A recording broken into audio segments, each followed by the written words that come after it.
Yeah, we're good? Yeah. All right. Hey, everyone. I'm Steven. I'm the owner of Playa Pizza. Thanks for watching.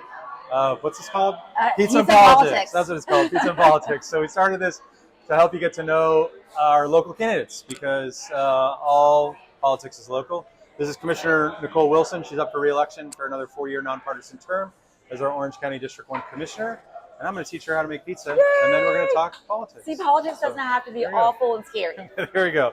All right, so the first thing we're going to do is you're going to take this, and you're going to gently. Actually, this got scary. Okay. You're going to gently go underneath as you pull it up with your fingers. Okay. The whole key is to be gentle.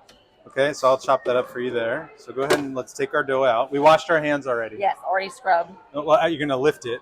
So yep, it's a two-part, and keep it as round as possible. Exactly. Lift it up just like a baby. There you go. Perfect. Drop that down. We're going to put that back. Now it looks like an egg. Go ahead and throw it in this bowl of, this is a mix of semolina and Neapolitan flour. So now what we're going to do, just get a little dusting on it. You can do that. That's fine. And then you're going to push all the air out. Push all the air out. Okay. Now flip it over, but try and keep it round as you can. There you go. And do it again. Give it another push. There we go. Give it a push right there. All right, perfect. So now what we're going to do is we are going to make sure we have some of the flour there, flour on our board. And what that's going to do is that's going to make sure it doesn't get stuck when we're going to the oven. So, Commissioner Wilson. Yes. Is this your first time making a pizza? I have to confess, it's the first time I've made a pizza in a restaurant. So I have made one at home with like a little, mixed dough or sort of Have you made it like this? No. Okay, all right. So what we're going to do is you're going to take your fingers, very loose fingers, and you're going to very gently push more air out. Okay, just very, very loose. Okay? Okay. You want to get the so air out? So he's telling me not to be as tense as I usually am while I do this, which is not easy for my type A cells. Now flip it over and do it again. There you go. This reminds me of the time I went to like a make your own pottery class. Yeah. And I was supposed to be making a bowl, but it came out like very much an ashtray, even though nobody has ashtrays anymore. All right. You only have to do it once. Okay. So what I like about the dough is this is kind of therapeutic for me because of the way that it touches, and it just feels really good. And what I'm going to do for you is I'm going to form a crust, a little bit of a crust line. And then what you're going to do is you're going to keep one hand, doesn't matter, just have a dominant hand, and you're going to push. And as you push, you're going to turn. Okay. Because we're going to try and stretch this thing out to 12 inches. Awesome. Okay. So you want to give it a try? And you're forming the crust. So you have a thick crust. You can get a little closer to the edge. So I'm afraid of tearing it. It's okay if you tear it. We'll fix it. Okay. What do you like on your pizza? Cheese, mushroom. I'm a veg head. I'm not a meat eater. No? Like legitimately you don't eat meat, or you just don't want it on your pizza? Yeah, I don't eat meat. Okay. All right, you're looking good. So let me. It's a little funny shape, but yeah, no, it's good. It's good. It's good. So do you want to take a shot at kind of stretching it in the air like you see people do? So what you're going to do here is you're going to let it rest not further than your knuckle. Okay. Because you don't want to create a hole. And if you look up at this, that's all the gluten. Okay. It's all the yeast there. So I see some weakness. I'm going to pull that together. And then you're going to pull this up again. Keep your knuckles. You don't really want to go past your thumbs. See how my thumb and my finger there? Yeah. And you're going to stretch again. Okay. All right. You just need 4 fingers, just like that. Yeah, there you go. And yep, you're doing good. Try and pull your fingers back further if you can. Exactly. Take it. All right, good. Oh no, I have a tear. That's okay. That's okay. All right, now let's measure it. Let's see if it's 12 inches yet. It's looking probably bigger than 12 inches. So when we tear it, you don't need to worry. All you have to do is just squeeze it together and push. We don't want the sauce to go through. I will tell you my mouth is watering because I can smell all the yummy food in here, and it smells so good. So a little fun fact about Playa Pizza, we don't use any bromine, chlorine, or bleach in any of our flour. Wow. So bromine is a really bad ingredient that's found in almost every dough or flour in this country. We're one of the only countries in the world that allows it. Yeah. We're looking good. I mean, what do you think? Honestly, my expectations are pretty low because I have been a very serious novice. This looks good to me. All right, so let's put some sauce on it now. So with the sauce, the key to the sauce is just getting enough You're going to dump it all in the middle, and you're going to go out in a spiral. So full confession, I was watching ahead of time, and the way that this is done here is so beautiful and professional. I have a lot of performance anxiety here. So all right in the middle. Okay. No, just dump it all in the middle. Oh, okay. And now use the center point of the bottom, and make your circles, but don't get any off of onto the board, because that'll create a speed bump when we're putting in setbacks. They call those setbacks. Okay. Setback. Yeah, you need a setback. You need an easement. There we go. Oh, I went too close. You're okay. I flew too close. Go there. All right, good. You're good there. And then we're going to take some cheese. And when you're doing the cheese, the secret is to put your hand right here. Okay. And start on the outside and work your way in. Let the cheese hit your hand. Okay. As it goes in. All right. So start on the outside and move your way in. Start that outside, the other outside. Your cheering squad is giving you the I think I'm getting heckled. I don't know. Am I over cheesing? Am I over cheesing? You're okay. We'll fix it right here. We'll do a little bit more. So the cheese that we use is really cool. It's from a farmer-owned co-op in Wisconsin. Oh, we were the first customers in Florida. We were the first customers basically anywhere outside of the Wisconsin area, and we chose them because their ethics, not only for the animals, but for the planet. This is why I love this business. Everything they do, every decision they make is a bigger picture. Like your sustainability practices, that to me is we're trying to be conscious. Always the example I use. Conscious capitalism. So what we're going to do right here is we're going to put it in the oven, and you're just going to scoot it in the oven really fast. Okay. All right, the oven's turning. I'm rotating. I have my friends coming in. If we could not set me on fire. All right, here we go. Put it in. Don't put it in like an airplane. Put it in straight. I'm scared. And then just give it one shove in there. Hurry up, it's moving. There you go. Good job. That's really good. Good job. No, don't put that on the floor. That's food. That's for food. Yeah, it didn't hit the floor. It didn't hit the floor. This is why he does this and I do what I do. And then tap this down. That's a 6-minute timer. Our beautiful Italian oven. Oh, it's so beautiful. It's gonna cook it for you, and then we'll enjoy it. Oh, one question I didn't ask. We didn't put any toppings on it. I like the cheese. I'm a veg head, so it's okay. I don't know. You might lose some voters over this. Pineapple, does it belong on pizza? Yes or no? I like pineapple. I don't like the ham. So pineapple's acceptable on pizza? Yes, okay. Yes, we have a vote for pineapple. Yes. All right. It's that sweet salt thing. It is. Yeah, it's the sweet salt thing. It's not every time, but I do like it. I have friends that love that pineapple ham because it's really got the contrast. Okay. Yeah. I won't tell you what I think. Really? Nah, secret ballot. Secret ballot. Pineapple versus pizza. I don't know. All right, you want to go take a seat and talk? Yeah. Let's talk politics. Awesome. Yeah. All right. That's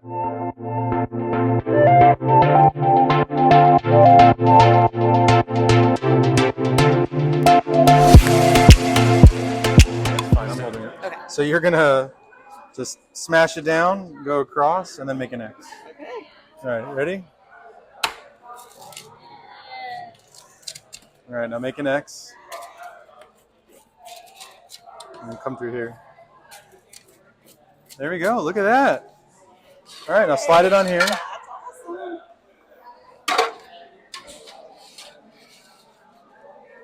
Look at this. Hey, you're a good teacher. Thank you. Yeah, look at that.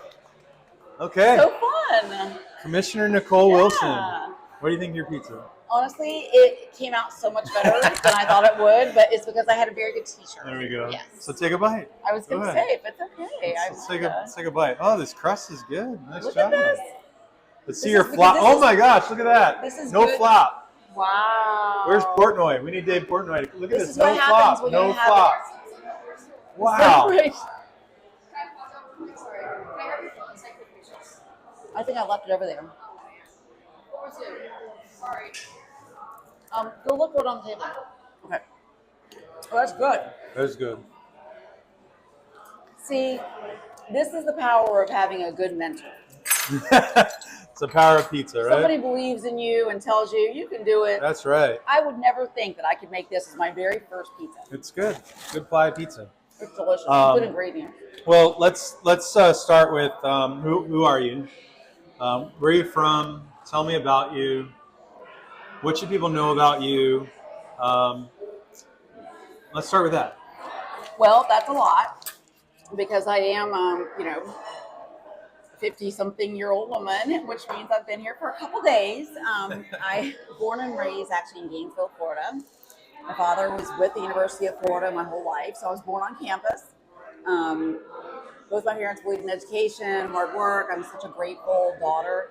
And then I went off to college, not at University of Florida, but at Mercer University up in Macon, Georgia, Nice. a smaller school. Studied liberal arts, psychology, and human services. And human services was like a social work degree. So I had the distinct honor of working at a People with AIDS Foundation for a little while. I worked at a preschool for a while. Nice. And that social work degree was so great because I kind of got my first glimpse of the social safety nets and the interaction between agency and the public and what the public needs are. That I ended up back in Florida, met my husband. I'm going to fast forward a few years here. We ended up over here because of his career, and he became a physician and wanted to do his residency here. At the time, it was Florida Hospital. So we moved for that and then fell in love with the area, and I've been here ever since. Nice. So I returned to law school, believe it or not, after having my 3 kids. Oh, wow. After you had 3 kids. After 3 kids, glutton for punishment. Wow. But all really like everything in my life was kind of angling me in that direction. It had always been something in the back of my mind. And really my sister is my hero, and she's a civil rights attorney. And so I looked up to the work she was doing in public interest and thought, okay, if she can do it, I can do it. So I did. Jumped in, finished in 2.5 years, and actually got an honor certificate in environmental law, which allowed me to really get clients almost immediately through the clinic and have an experience working on behalf of nonprofit organizations doing environmental work. Really good experience if you want to be a commissioner someday. All right, I don't want to be a commissioner someday. Because a lot of that work was with things like zoning, comprehensive plan, land use, and understanding how it affected people in their lives, but even bigger for all of us is how it affected our environment. And so I became very passionate about the environmental law side. And I think eventually that, along with sort of just seeing my concerns with conflicts of interest and local corruption, I was motivated to try. I didn't think I was ever going to be a commissioner, but I thought, you know what, if I'm going to do this, this is the time, because I'm worried that we're at a tipping point. And that was in 2020, and then we went on lockdown. So in so many ways, we were at a tipping point. Yeah, I remember that, actually. Yeah. Now I forgot about that, but now I remember. Yeah, we it's like did, the before we and did the an after. election during a lockdown. Yeah, right. So this really does feel like my first election season in the way that I get to do this now. I made pizza with you and talk politics. I was doing Zoom calls. I was, trying to meet people in parking lots and pass off some signs that we were making in the garage. And it was very grassroots, but you know what? It still is. That's pretty much who I am. We get 2 terms as county commissioner. So if I do it right and my constituents rehire me, I hope to work really hard the next 4 years. And then I walk away from this feeling really proud of that work, never conflicted, never having that, I think, moral dilemma, because I know exactly who I work for. I work for people. Okay. Well, I want to talk a little bit about that. Some of the things that you brought up that I've lived as a resident here. I first moved here, just to give you a little background on me. I grew up in South Florida. I moved here for UCF back in 2002, and I've been here. Well, I actually haven't been here ever since, because a job did take me around the country, but came back after graduating UCF in 2012, and I've been here since then. But I met you 4 years ago during the campaigin. I had like this. Yeah. Well, actually, I didn't even meet you physically until after you were, not inaugurated. What is the? Oh, the swearing in. Swearing in. Yes, I never actually really seen you lockdown until then. But I learned about you because of a ghost candidate, and it really upset me as a citizen that someone would do something like that to circumvent the democratic process. Yeah, you're talking about the write-in. Yes, it was a ghost candidate. That's right. It was was a a ghost last-minute candidate. write-in. Is there a difference between a ghost candidate Well, because? No, I don't think so. Okay. But I think it's so interesting because depending on the race, they sometimes are put in with other, intentions. Like if it's a bipartisan or a partisan race. Well, let's back up a little bit, because that's where I found out about you. That's where I heard your name and started paying attention to who you are and what you were doing. And I really didn't know your platform or anything. I just knew that I was pissed off that someone was going to circumvent my vote and do something like that. Right. And it happened again. Right. So that's So the last and that's not an endorsement of you. I'm not endorsing Right. anybody. But it's a concern. But that happened a week and a half ago. Yeah. So explain what it is, what happened, and the reason it happened, or the reason why people do it. Yeah. So this is and I agree with you, and I have conversations with people who I may not agree with them on much, but we all sort of agree on how upsetting it is to see our democracy manipulated when somebody who doesn't have any intention of actually running for the office, entering the race to do something to the electorate, right? The whole idea is manipulating the electorate or the process. And in a nonpartisan race for county commissioner, if there are two legitimate candidates, those are qualified through either petition or through payment, those candidates are named and they go on a ballot in November. If there are three, it's in August. Three or more, 3 or 5, right?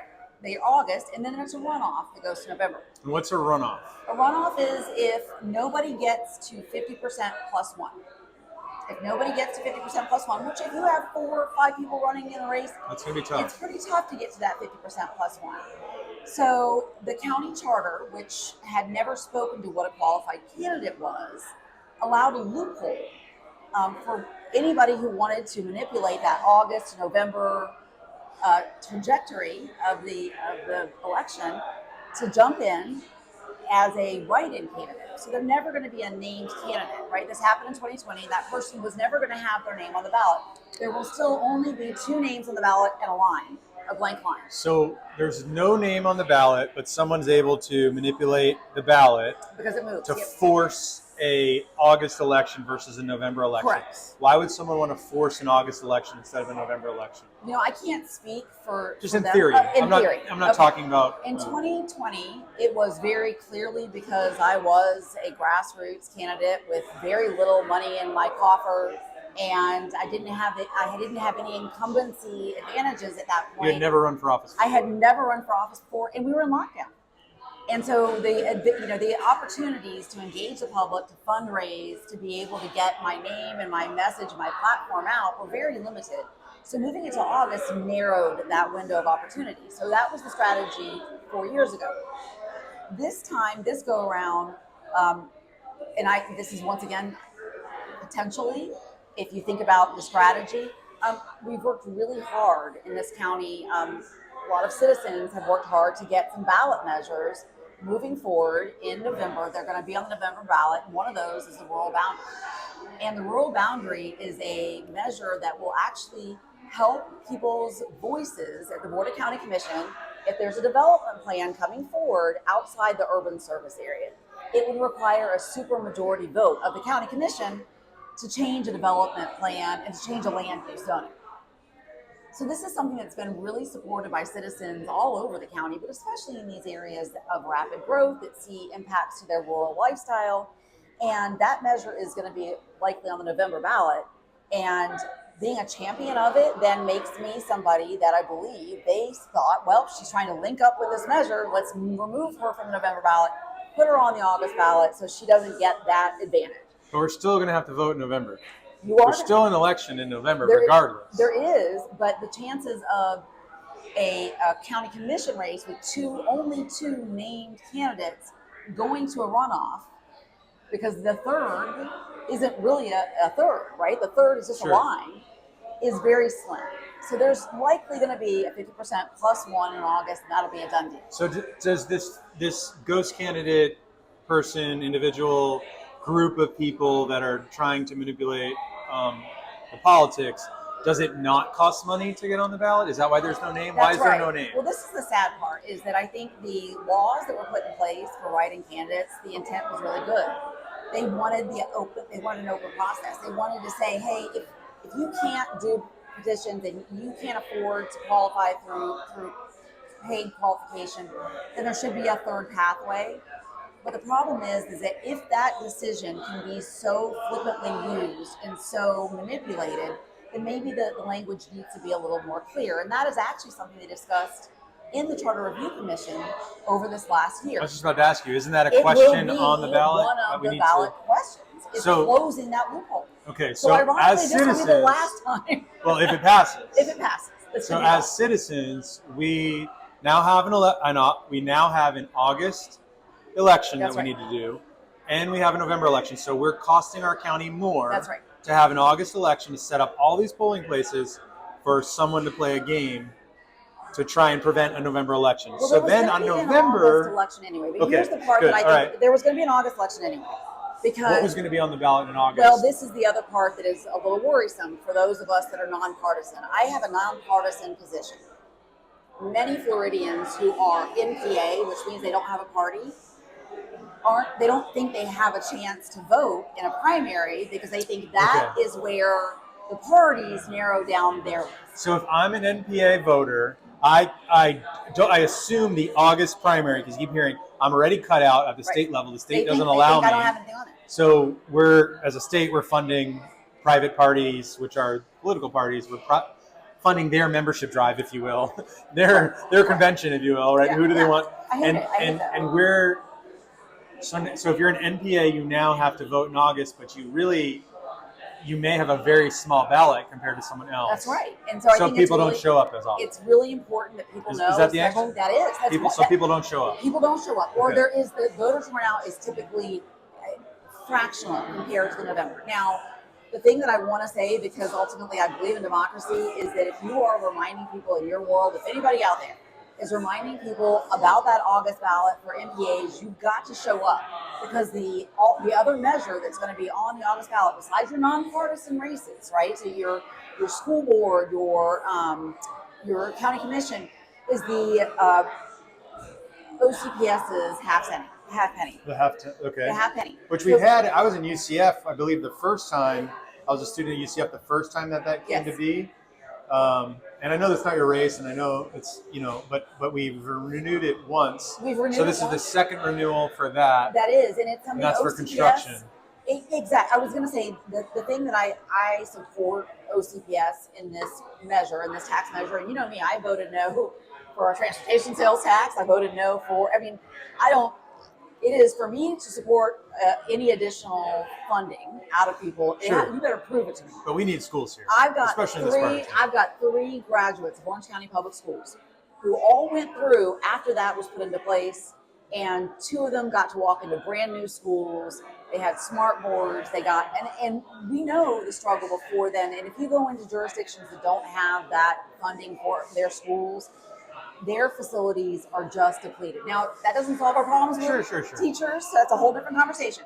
But I want people to show up for that August election, no So matter. you support the half penny sales tax increase for school construction? I do. Okay, I good to do. know. Absolutely. So let's talk about your politics and the politics of District 1. District 1 is pretty large. It's huge. How do we compare in District 1, which is where we're sitting, this restaurant, my home, your home clearly, because you wouldn't be allowed to run here. How large are we in population compared to the other districts? So there was a census in 2020. Every 10 years, we get the official number. I think there was probably an undercount because of COVID. So Sure. I do think there was an undercount. District 1 lost the most number of residents during We lost the most number of residents. in redistricting because we were so much higher. Okay, all right. So we had such a huge population jump in District 1 that we ended up in redistricting having to literally carve off the entire town of Ocoee. So Ocoee is now fully in District 2. Metro West, which used to be in District 1, is mostly in District 6. There are areas along Universal there in Dr. Phillips that are now in District 6. So, it's another thing I'm really concerned about in this election cycle is that people find out where your precinct is, find out who's on your ballot, because it may have changed since the last time that you went to So one. our district now is Horizon West, which is where we are. That's right. Dr. Phillips, Williamsburg, Yep. and We have Oakland, Winter Garden, Windermere, Williamsburg, Hunters Creek, all of Hunters Creek, So really thinking of Gotha. Lake Apopka and down, all the way down to the Osceola County line, from the Lake County line all the way over till you hit the I-4 corridor right there where Dr. Okay. Phillips is. And now Walt Disney World is on a map a part of District 1, but Yes. legally is not a part of District 1 because they have their own I like to say Right? that the But mouse is a resident because Okay. in But my that's the area of town. is That's what I right. mean. Okay. That's right. And I call it the breadbasket also because if you think about our tourism industry and what, the economy of it and the sort of economy of the satellites around tourism, that's what this is, right? Sure. Your restaurant is here right behind the Magic Kingdom where we get to see the fireworks in a little bit. Sure. And so those, that economic driver for the whole county is something I'm very aware of and continue to negotiate at a higher level because of it. If you watched, you participated in the TBT discussions. Yes. One of the things I wanted to make sure of is that somebody from District 1 had a seat at the table in Visit Orlando. All right, so let's talk about that for a minute, and let me do a full disclosure. So, I met Commissioner Wilson, as you heard. Yeah, have some peace while I talk. So I met Commissioner Wilson, as you heard, in the 2020 election. I didn't actually physically meet her. I just knew about her in the 2020 election because I was upset about the ghost candidate that you just heard about. And then I opened this restaurant here in District 1. A few weeks after we opened, we had a couple hurricanes, two hurricanes. A couple weeks after we opened, and Reams Road completely flooded. Completely flooded to the point that it almost put us out of business. We had barely been open a month. We just got kneecapped. Nobody could get to this plaza because the road was closed and flooded. And I would not leave you alone as a constituent to fix this. Fix this, fix this. Yeah. So in full disclosure, that, and then I want to ask you a little bit about that. And then you had asked me, probably because I annoyed you so much, as a constituent, put my money where my mouth is and get out there and serve. You asked me to serve as a part of the Tourist Development Citizen Task Force to determine where our $360 million in 6% on the hotel's taxes gets to get spent. We'll talk about that in a minute, but I want to go back to the flooding. Yes. And the reason that happened in this area, the complaints of everyone in this plaza. This plaza is all small family-owned businesses. Yeah. There's not one single chain or corporation in this plaza, and the work that you did for that. So tell me again what happened, why it happened, and what made me think of this is you mentioned Disney, because in nonstop calling your office to get help, you mentioned working with Disney. I had to, yeah. So explain why Reams Road flooded. Yeah. Explain if it's going to happen again. I know that you bought land or something like that on behalf of everyone. So talk about that. So there's so much there, right? Like, let me unpack like a piece at a time. So this area where we are right now, which is it's considered the Reedy Creek Basin. And so this area being this part of Horizon West or all of Horizon West? Not all of Horizon West. This part of Horizon West. So Lakeside Village, Summer Lake, Summer Port. Well, it may be most of Horizon West, but I can't say that definitively. Okay. But every area of the county falls into one of several basins. And what does that mean? It means that water runs a certain way. And we know this water runs a certain way. You can go onto the Orange County Water Atlas. This isn't like, it's complex, but it's something that really is a great visual that you can see where that water is running. Disney was here long before you and I moved in, right? We're the reason they are here. Right, so Reams Road, right.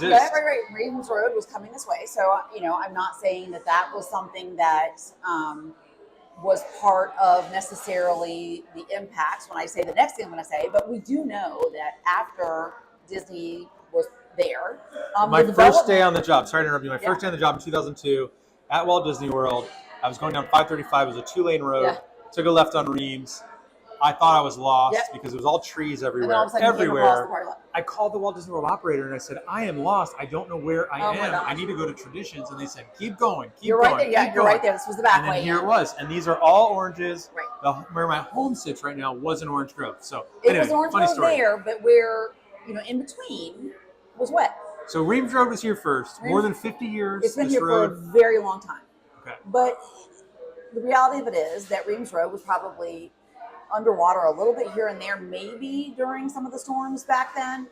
But the difference is that the development wasn't here, right? We had Disney, but we didn't have some of the residential development, commercial development, and continued road development, which has created more impermeable surfaces, not just locally, but if you zoom out, right? Because we're dealing with a whole basin, which means that the downflow from Lake Reams and wherever it gets its downflow continues moving down through Reedy Creek and into Shingle Creek.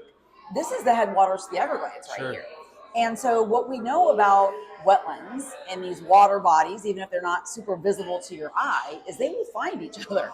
So if there's a development impact and you've pushed back that wetland, it's gonna pop up somewhere else. There's gonna be water somewhere else. And so what happened after Ian was something that I had been saying and warning and begging and pleading Well, we for knew 3 years. But we I had knew said for in 3 20, years. what was it? Where was the storm before that? Before this plaza even Yeah. existed, it flooded. Yeah, And, that's right. And nothing was done. That's right. And that was during previous commissioner's term. That's right.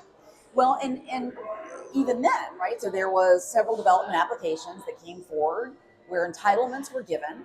And what's an entitlement? Entitlement is where a future underlying land use. So every piece of land just about out there, a lot of people are like, no, there's nothing on that land. I'm like, it doesn't mean that there's not already something promised there.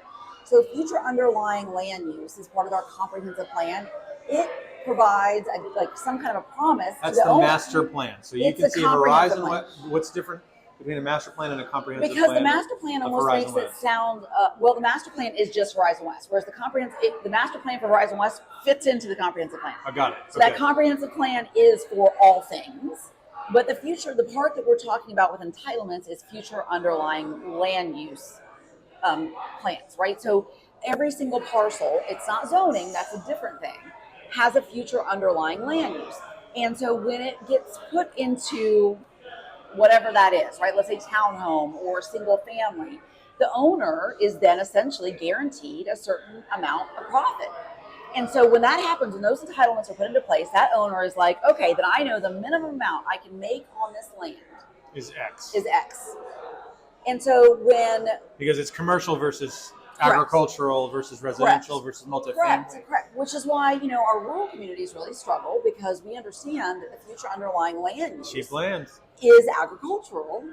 Their zoning is agricultural, which means really the highest and best use isn't going to be intense commercial or intense residential.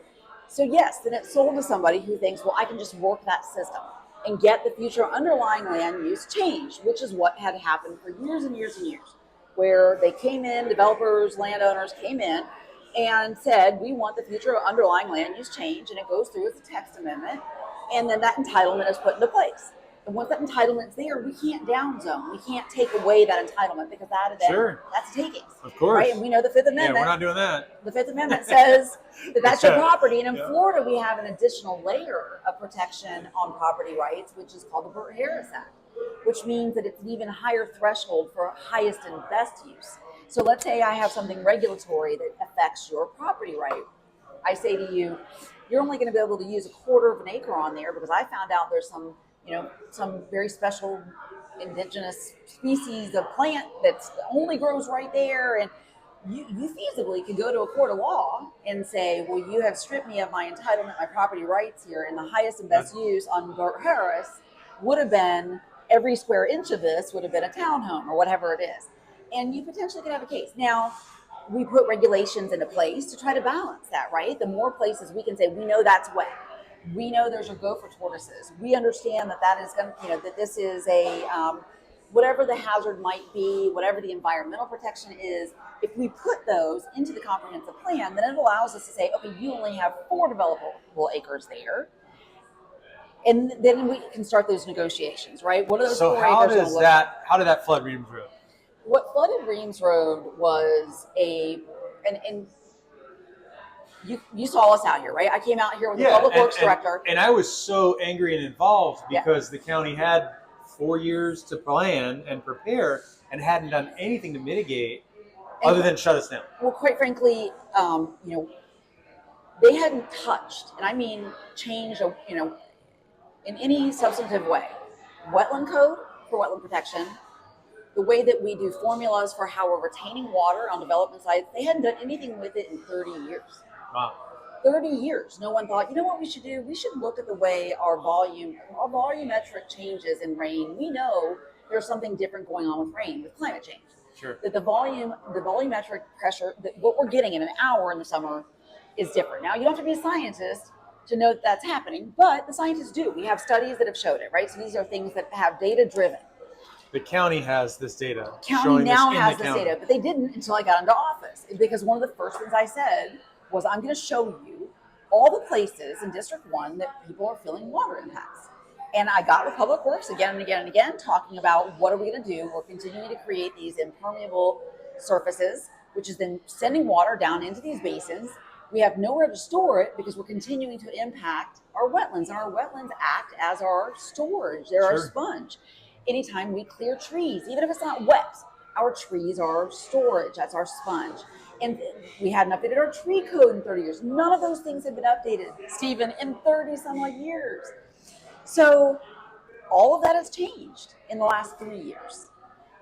We have a new wetland assessment, wetland mitigation, wetland code in the way that people have to actually evaluate wetland before they develop on it. We have a new protection code for new development. You have to be able to you got to do a tree inventory. You have to justify certain, if there's heritage trees. There is a new way that we're looking at this, but to take something. This is countywide. Countywide. Now, it just went into effect last week.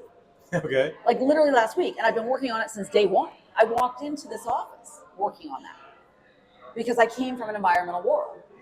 But I understand the wheels of change through a comprehensive plan and zoning and code. It's not overnight because, first of all, it takes public engagement. It takes a certain amount of stakeholder engagement. And then it also takes 4 public hearings, language, vetting the language, making sure it doesn't run afoul of state law. All those things take time. So you can see how 4 years of a term go by. And I'm like, oh my gosh, okay, I got this across the finish line. I got this across the finish line. So we've got the wetland code, we've got the tree ordinance. Fertilizer. Fertilizer has always been an issue for our quality of water. I've been working on a fertilizer ordinance with advocates in the community since 2014.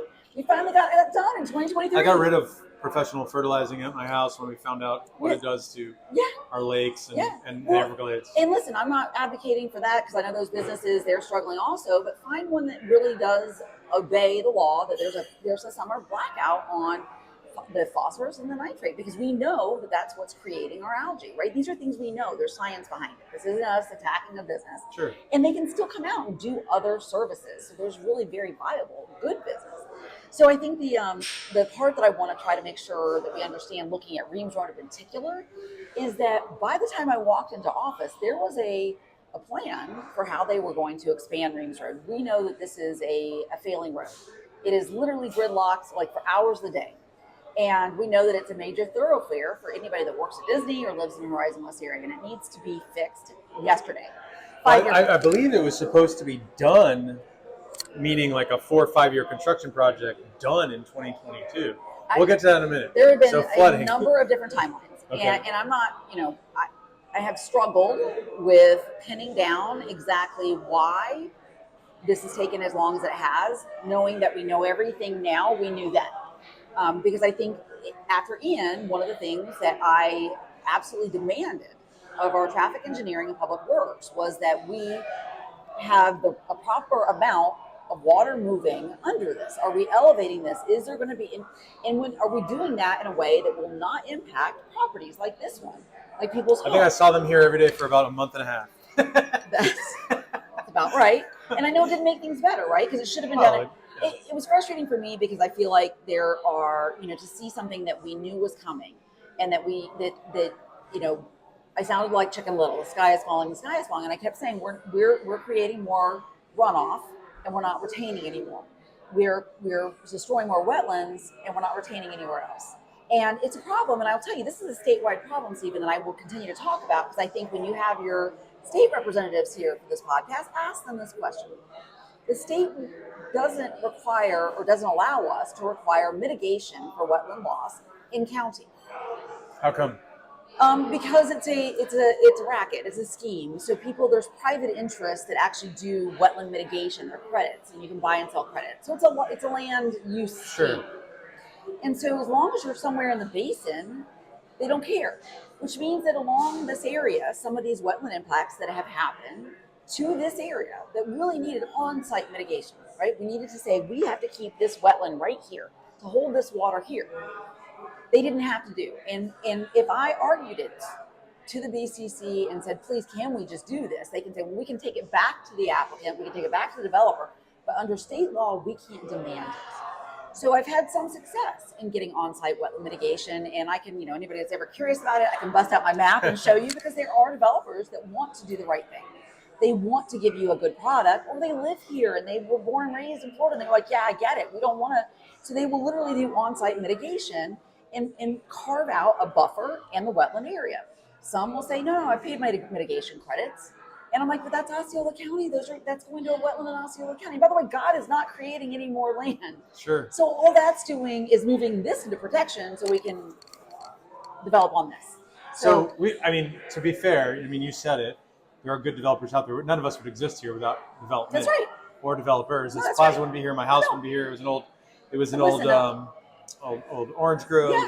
Yeah. So how can we, as a citizen, I just had this idea. Can we somehow let people know which developers are doing wetland buffering, which developers are wanting to do that? Because we can vote with our dollars as well. Well, I think and I think that's a brilliant way to look at it.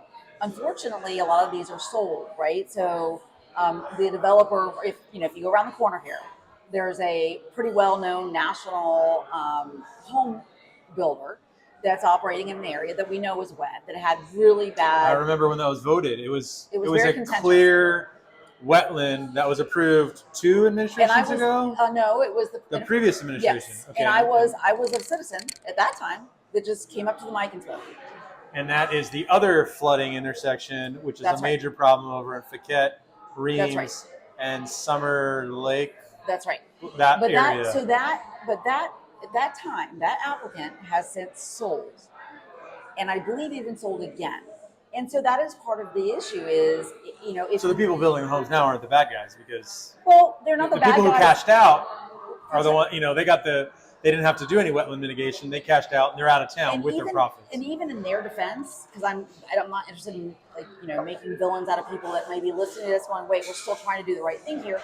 If we didn't put it in code to ask them, or to try to do the things we know we can do by law, right? So if we can by law say, all right, so listen, we can't make you, mitigate in county, but we can say we know this is a high value wetland now under the new code. We know it's a high value wetland that our new code that just went into effect requires a buffer.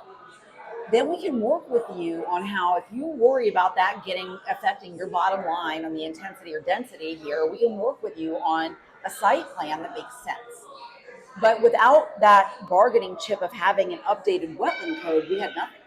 We just didn't have the ability to stop what was really, huge swaths. In this area in particular, in the Reams Lake downflow, huge swaths of wetland. And people say, oh, Horizon West is so high and dry over there. That was all sandy. I'm like, yeah, part of it was. It's all orange grove, right? Part of it was, right? We think about over where the rib sites are near Lake Avalon. Those are very high and dry. And actually, we're doing something over there I'm very excited about that has not been done in other areas of the county, but now we have a manual that was just passed last month, LID manual. It's a lid development, which is basically part of the development process. Instead of buying land for a retention pond, allows their surfaces to become impermeable on site so that they can actually percolate back into the aquifer if they have the right soil there. And so offering these manuals, the LID manual just got passed, and I mean just last month. It's a new tool for developers who do want to do the right thing, and we have them. I didn't come up with that, right? EPD worked very closely, and our Office of Sustainability worked very closely with a engineering firm that actually assisted in doing LID design. And you've seen this, right? If you've been to the Publix over in Hamlin, how you don't see a retention pond there. You'll see the little pebbles, the rocks. Bricks, yeah. There's bricks and there's rocks in between the front. That's because that is literally some water recharging into the aquifer right there. So they're not gobbling up valuable land. It's not creating as much runoff, and we need to get that aquifer recharge. Every drop of water is a resource. So, those are the things. Yeah, and Republicans, Democrats, and no party affiliation folks drink water. Everybody.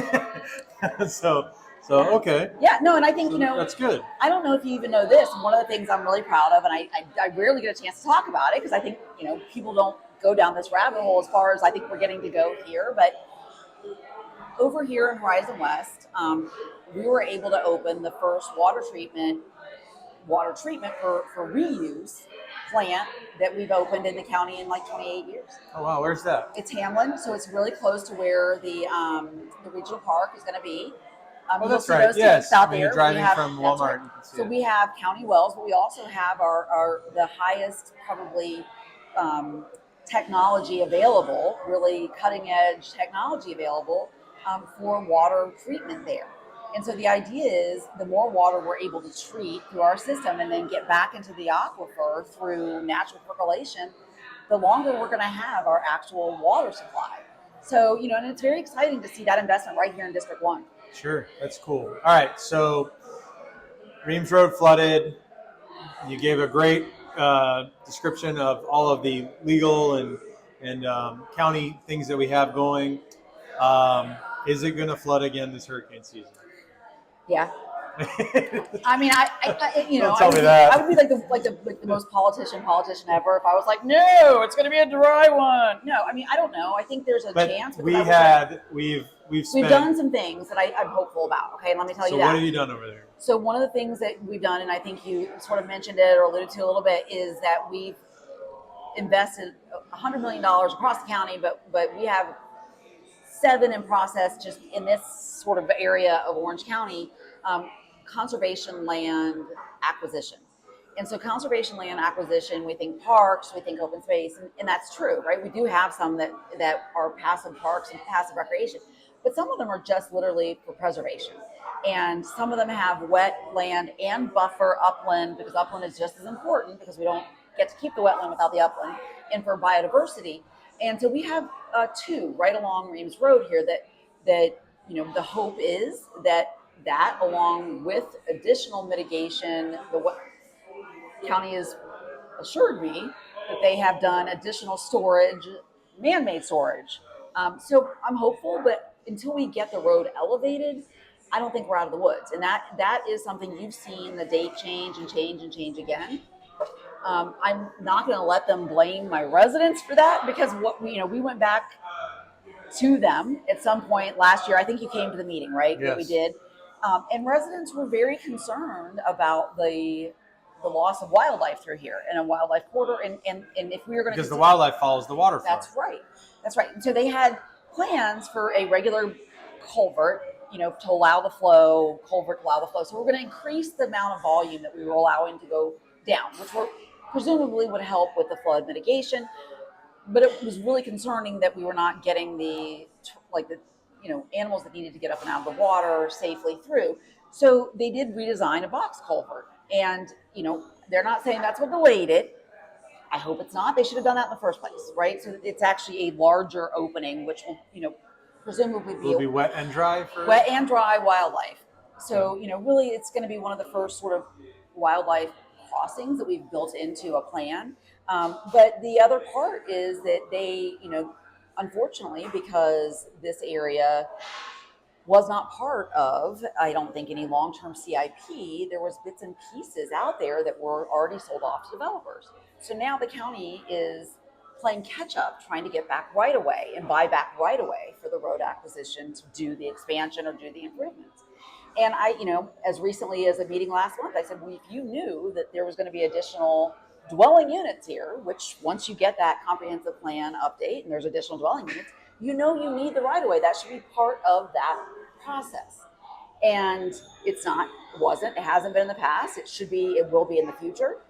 We need to have a determination right then that if you're increasing the density, that right of way is part of our negotiations, because we cannot play this catch up to go back to the current owner and say, yeah, we know we didn't ask you for this back then. We should ask you now. That's ridiculous. We knew when that underlying land use was given, when that entitlement was given back in 2012, 2014, 2016, it should have come with enough right of way to make sure that we were getting these improvements done.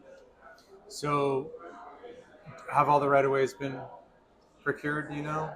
I think so.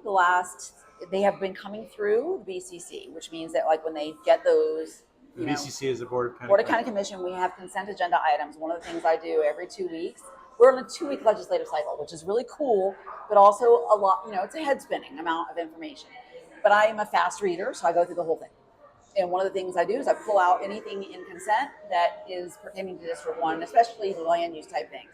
So I will oftentimes see those coming through, and I'll ask for clarification. Is this for Paquette? Is this for Reams? Yes. I saw the final design plan for some of that retention come through. So these are things that are across the finish line procedurally. I can't say what's going on, as far as like their actual contract with whoever the builders are, but it has been an absolute nightmare for the residents out here, and I'm not going to let up on pestering people until it's resolved. But they have to do it right. They have to do it right. It has to be high enough. We have to be able to let wildlife through. We don't want to come back and have to do it again. We see the I-4 thing. Every time they finish, they restart. Sure. And I mean, it's so, and I'm not saying that this is going to be the greatest design of all times, but I think at the very least, you need to be able to assure the residents that it's going to be dry and that it's going to keep wildlife out of harm's way. You know, one of the things you mentioned were entitlements and things like that. And when I think of entitlement, I think of an entitled child, if you will. Right. It's kind of a term And of art. yeah, you're flipping the term. But we have a huge problem in this area because of underfunded roads. That's right. And we have underfunded roads because we have overdevelopment. And we have overdevelopment because we have laws at the state level which allow the development, correct? But then at the same time, we don't make people pay their fair share. That's right. I was going to say, if we hit the rewind button, it will make more sense. And I think this is really hard for residents in District 1 because we have so many new residents. They've come from other parts of the country that had different taxing structures. Here, for the most part, the way we keep up with that development is very specifically impact fees, right? You want to come and you want to impact this area, then we get a certain amount of money when you finish that building, whatever it is, that goes into the buckets that are impacted by your development, right? So if you're coming and you're building a restaurant, you're not going to probably pay into schools, but you are going to still pay into the roads and to law enforcement. So there are these buckets that go, they were untouched. What does that mean, untouched? They were not raised. They were not adjusted for the cost of living. They weren't adjusted for what they're flat. Not only were they flat, but my predecessor, so the commissioner before the person died. Two administrations ago, 3 administrations ago. Not even administration. So literally Commissioner Boyd, Vanderlei, myself, under Commissioner, from starting, I think at the very beginning of that time, they did not increase a single penny of impact. And then they went back and discounted. So what you were already paying was a fee, an impact fee at this low level. And then in order to spurn some additional investment and development out here, what we're going to do is we're going to discount for you. So that was decided at the Board of County Commissioner level? Yes. Is there a sunset date on that? Well, we did it. That's one of the things I did under my term. Yeah, so one of the things that was top of my list was get in there and get this adjusted. We are now 17 years in a hole. 17 years in a hole. Discounts for these developers and more entitlements handed out than you can ever imagine, right? And 17 years in a hole. So when I got into office in 21, 22, one of the things that we passed was an impact fee increase across the board. So not just for transportation, but transportation was the one everyone was worried about, but for our parks, for our schools, for our emergency services. Because those are all specific things that whenever we grow, we are worried that they're not keeping up. These are health, safety, and welfare investments that we have to make. So those impact fees are critical, and they're very direct taxation. It doesn't take from you, the existing resident. It takes from the person who's coming in and impacting you. And so to me, it was the place where you should always look first to do any kind of tax increase. If we know we're behind in our transportation, we shouldn't be going to our residents first, the existing residents that have been suffering, and asking them. We should be going to who's impacted. Well, we should have never discounted impact fees. We should never have, and they should have kept up, right? Because then what happened was, and this is where things get very frustrating, and I would once again ask our state reps their opinion on this, was we passed that, and like many things we work on here in Orange County for our residents, for the impacts of things going on here in Orange County, there was a state preemption. And the state came back and said, oh yeah, and this was, by the way, lobbied for by the Builders Association of Florida, Great Orlando Builders Association was up there. This was all very much a directed lobbying effort they capped those impact fees. So, you're going to squash affordable housing if you do this. And so it was under the guise of affordable housing. We can't raise these impact fees a certain percentage more without you jumping through XYZ hoops. So then the county had to devote an entire team of staff to proving to the state why we should be able to increase our impact fees. I'm like, go take a drive. Take a drive. You tell me. Come on this road Check between out how many portals 4 we've o'clock got. and 7 That's o'clock. right. How many portals we've got in the schools. You tell me again about not needing higher impact fees, but it's so disingenuous for the argument to be, oh, this is going to affect affordable housing, because this is not about affordable housing. This is about every single unit that's built has an impact fee. So speaking of affordable housing, you voted against Disney's affordable housing project out in Horizon West. So we have an affordable housing crisis, and you vote against it, the Disney one. How come? But you voted for the Universal one. I did. So how come? They're very different, and I think it's really important. Once again, I think whenever people try to use affordable housing and the affordable housing crisis as a emotional tool for advocacy for something completely different, Sure. we should call it out, right? It's like a bill with the word freedom in it. That's right. Call it out, right? Because I have That has nothing to do with freedom. I have more of these applications for luxury dwelling units or vacation rentals, and they're like, well, you're going to affect affordable housing. I'm like, no, nothing affordable here. If you were talking to me about affordable housing, we could talk, but that's not what, and we do talk, right? And I try all the time to say, is there an opportunity for something more affordable here? I think the reason why people, and I want to be really protective of my residents in that area of the Disney parcel that Disney is looking at, they are the most impacted probably of any residents in the county of rapid growth infrastructure shortage, right? So Avalon Road is piecemeal. The schools there are packed to the gills, and we are playing catch up on all these infrastructure pieces. The timing of putting an additional 1,400 units, no matter what those units were, would be really hard for people. On top of that, I believe there was no questions answered as to how that's actually going to benefit the people they're saying it's here to benefit. Because where they're saying it's affordable, if you look at the actual AMI and where they come What's in. AMI? It's the annual median income. Okay. And in this area, it's very expensive to live. It's very expensive to live. So when you see a lot of these projects that have come through, and even Catch-Eye Crossings, which is the Universal one, which I think is a great project, this isn't a shelter. This isn't going to be free. It's going to require a certain amount of income. And so I think, it felt really manipulative that the day of that hearing, that there were really allies of mine in the homeless intervention world, right? Nonprofits that we work with every day on homelessness that were asked to come and testify for a housing complex that you still have to make a pretty decent salary to live in. So there are how many units? 1,400. So there are going to be 1,400 additional units on Avalon. That's what their ask is. My hope then, and will continue to be, that we can talk about, is that a negotiable number? Understanding that people are, the people that got up, people I heard from the most, said this isn't about the affordability. Like, I like the idea of having my teachers and cops be able to live there. This is about not being able to get out of my neighborhood. This is about the fact that my kid is splitting because for 17 years we haven't funded our infrastructure. Right. That's right. And it's all caught up with us. And it's all caught up with us. And so having the convergence of the market for multifamily being probably the best market it's been in a very long time. So every major builder and developer out there wants multifamily.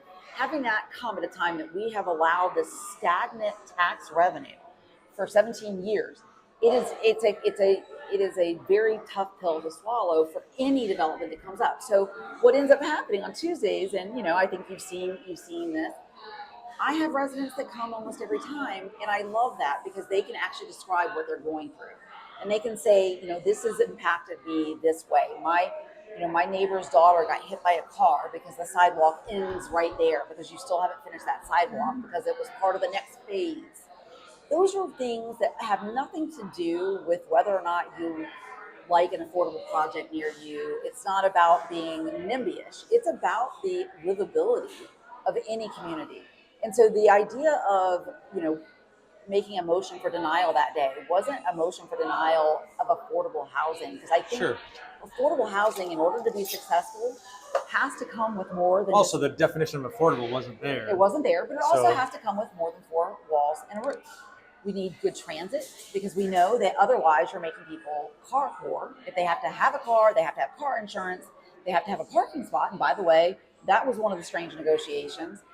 There was no transit as part of their package that they brought up, their development plan. So it was really concerning to me that we didn't know how we were going to get people to work. And so we're hearing from our residents that are already there saying it's hard to get to work. We're trying to say that we're doing something good and beneficial in affordable housing without any transit or transportation options. You are not addressing the overcrowding at the schools there. And these were pieces that for me were deal breakers. And it will come back. It's coming back to the Board of County Commissioners. We're having another community meeting, and I'm going to continue to try to negotiate with the Michaels organization and Disney and my residents there to make sure they're being heard. That is my job. I listen to them, and I turn around and I tell whoever is coming to me, this is what my residents are feeling. This is what they're going through. Help me help them. And in the times that happens, things go so much better. And I've had those, right? I've had development plans where I'm like, wow, that was amazing. The same day that came up, there is a affordable housing, attainable housing project in the Dr. Phillips area. Sounds controversial, doesn't it? Dr. Phillips, that's a pretty high-end area. Sure. It's actually a adaptive reuse project. It's a hotel that has been underutilized in an area where there are 4 bus stops in a 2-mile radius. There is capacity in every school in Is the on area. Turkey Lake? Yeah. And they came and they did a community meeting, and they did what I asked, which was, hey, we have to open the floor to questions and concerns, and if you can respond to those, we can do a frequently asked questions, an FAQ document, and I can help share that in my newsletter. Please bring this forward for me so we can try to get this worked out. And they did exactly that. They literally took all that feedback. They came back to the board, and they had not adjusted for some of the concerns that we had. And so much like what happened with the Disney project, I asked for a continuance. And I said, can we continue this project? I'd really like you to go back to the drawing board and see if we can do better based on what we heard at that community meeting. And they did. They came back, they added more open space. They kicked more into the actual amenities on site so it has a better aesthetic integration. They decreased the number of units. It's still going to be attainable. And not a single person got up at the microphone and yelled. And that's that. They were heard. And that's that negotiation, right? That's the thing that works. And I told them, I said, sadly, this is not going to be the development plan that gets on the news today. And it makes me very sad because this is the perfect plan. You listened, it's adaptive reuse, you're not clear cutting anything. So this is a piece of property that there's already water, there's already sidewalks, there's already roads to it. It's not out in the middle of nowhere. We're not impacting the aquifer. And they're making it something that will be beneficial to the young professionals in the area and the small families in the area. Yeah. So, and I hope people pay close enough attention to those type of cases to see the bigger picture. Sure. So what's going good in Horizon West? Oh my gosh, so much. And I'm going to focus on Horizon West just because that's where we're located. Yeah. I recognize that your district includes Williamsburg and Hunters Creek. I don't think I have any customers from Williamsburg or Hunters Creek. Gotha, been here for sure. Yeah. Right? No, you deliver to Gotha. I think so. Okay, all right. So, but what's going good in Horizon West? So much. There are, first of all, I think the most exciting thing that's going to be happening, within weeks, it may by the time this comes out, I don't know when this is coming out, but it's going to be happening soon.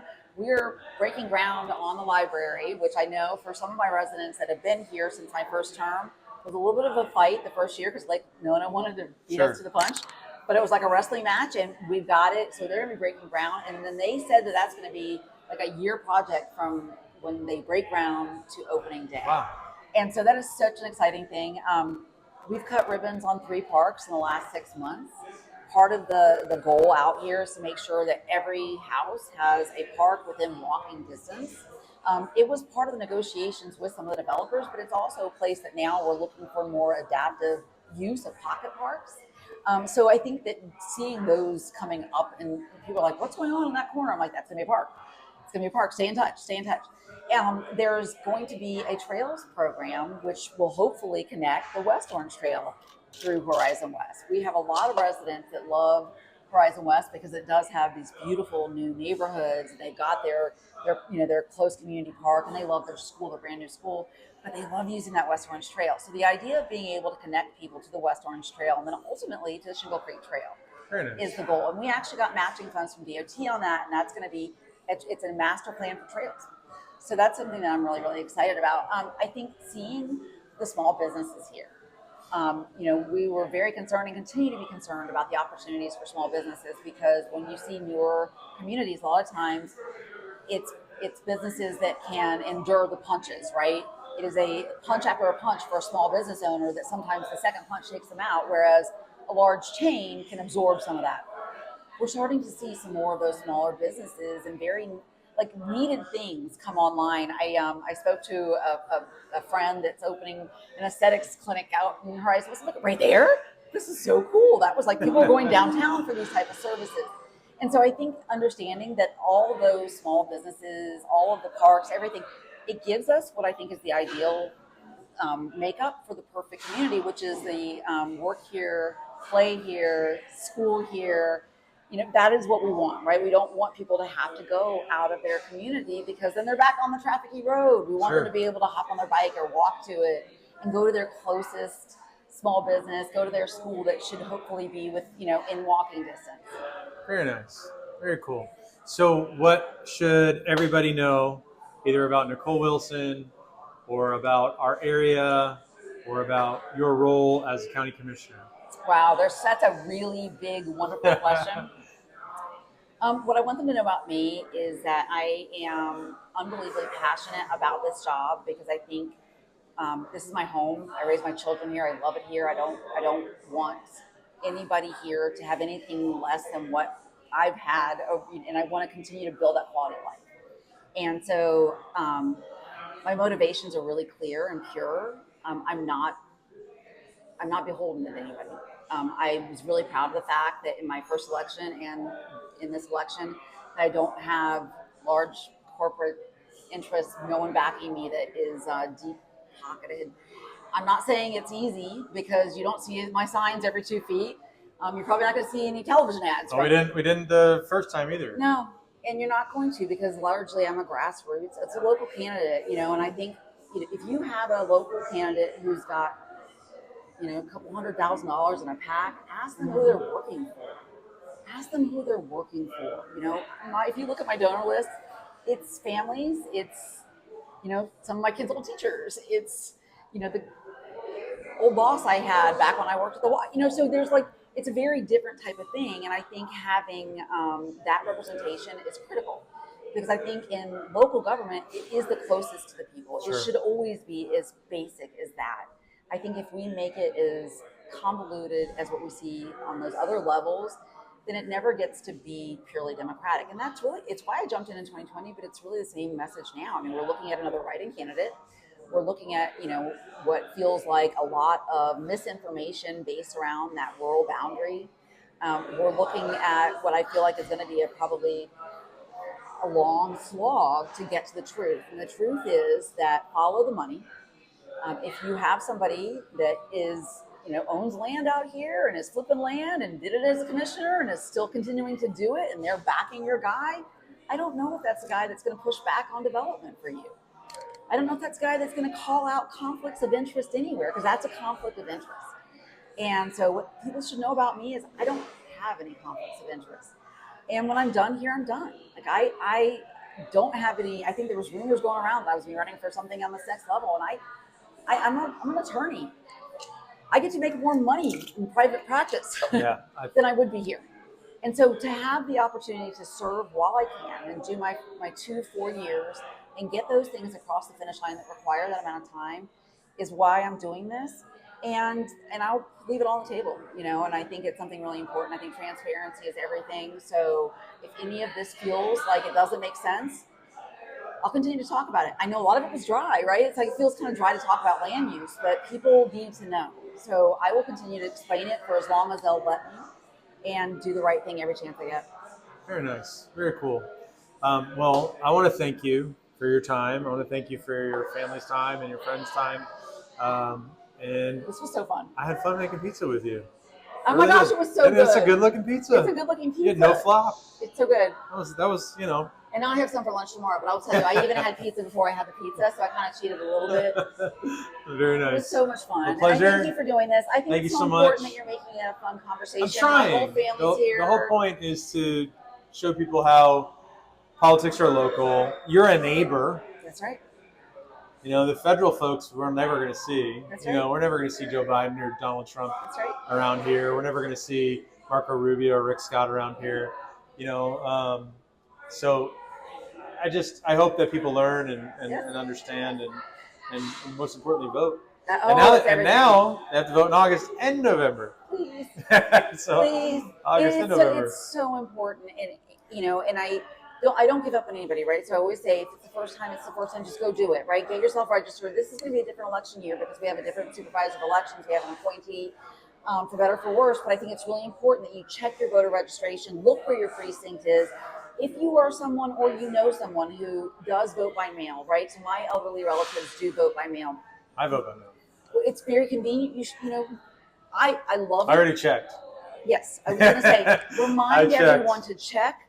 Make sure you're in their system, and then when you put that in the mail, you can track it. You need to make sure it goes all the way through.